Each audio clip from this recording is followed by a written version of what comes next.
Mongoose Jake here with my review of the Lanard built Huntsman Echo 1 pistol. Now this is a single shot air pressurized pistol, much in the same style of the Bosby Panther of times past, and then of course the Air Max line, but it's made by Lanard.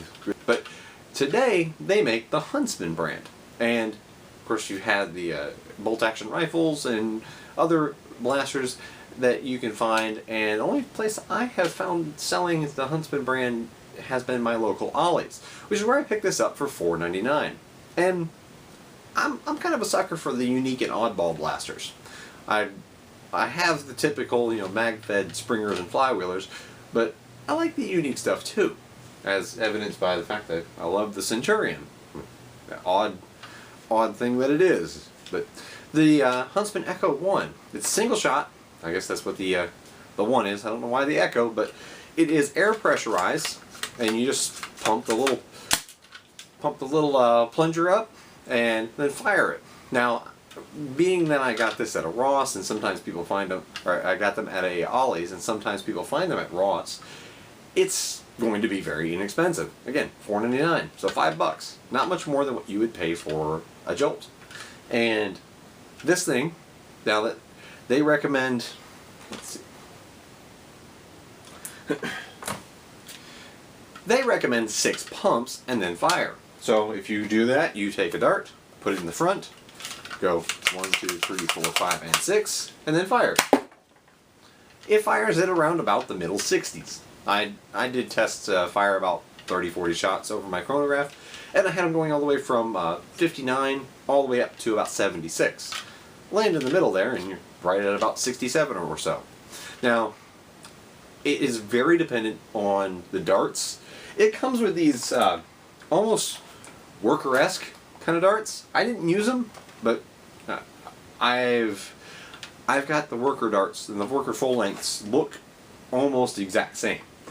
Now, this thing itself, if you were to look at it as strictly a functional perspective, fire after pumping 6 times, load the dart, pull the trigger. That's a bit of a time-consuming process. So if you're just looking at it from a practical standpoint, you're better off actually picking up the new Bosby Panther, which is a rear-primed spring-action pistol that you get 2 of them for $5, and it fires at about the exact same velocity in the upper 60s as this does after 1, 2, 3, 4, 5, 6. Imaginary dart, loaded, pow. But the one thing I'm going to mention is that I do believe this blaster could definitely benefit from a brass barrel. The barrel here is very, very short. If you were to look at a dart and put it in, you're like, okay, that goes in pretty far. No. The barrel is actually all the way back here. And I'm going to come in real close here. Okay, now that I've came in real close, I'm looking here at my camera screen. You can see that the barrel is just right here at that second opening. Now the dart, as you see it, that actually fits in all the way there. So it is coming into contact. Let's take this out. You're only contacting about that much dart. That's terrible. Now, as I said, you're only contacting a very small portion of that dart as it loads in, which is going to cause it to lose a considerable amount of performance as it leaves the barrel. Because this is not a firearm, but the principle is the same. A propellant pushing a projectile out of a barrel. Well, when back here is the end of the barrel, that air pressure doesn't get much time to actually propel the dart with any velocity. So as it leaves, all the air is vented out, actually out of here and a little bit out of the front, and the dart immediately starts to lose velocity due to air resistance. Well, if you were to take this apart, drill out the dart post, and place in a, say, 3-inch section of 7/32 brass, or even if you want to go a little looser with 9/16, then you're going to probably gain a decent amount of performance. And, being such a small amount of brass wouldn't really be much cost. I think that'd be a very effective way to improve the performance of a neat little pistol.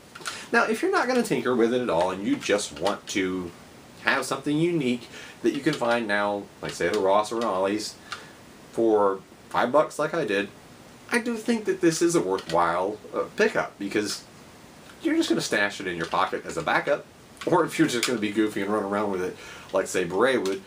If you were going to run around and just try to use something different to get a couple tags in your next Nerf war, it'd be fun to mess around with this. You know, kind of humiliate somebody who's got a high power long shot or a Caliburn or something like that. When you come up and go plink, and you got them, which would be a fun aspect of something like this. But as far as what you get, the Huntsman Echo 1, if you're going to buy it for about $5, yeah, it's worth picking up.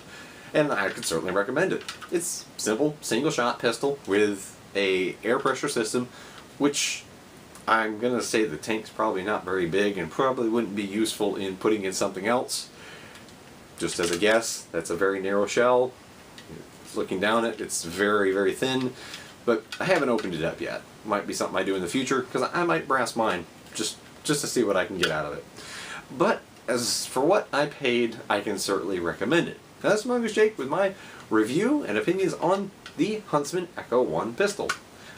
Look for it maybe at your local Ollie's or maybe a Ross. Those are the two main clearance centers for blasters such as this, or anywhere else that you find that sells Huntsman brand products. If I find something, I will put it in the link of the video or in a pinned comment, so look for that. But this is Mongoose Jake. Hope you enjoyed this, and thank you for watching.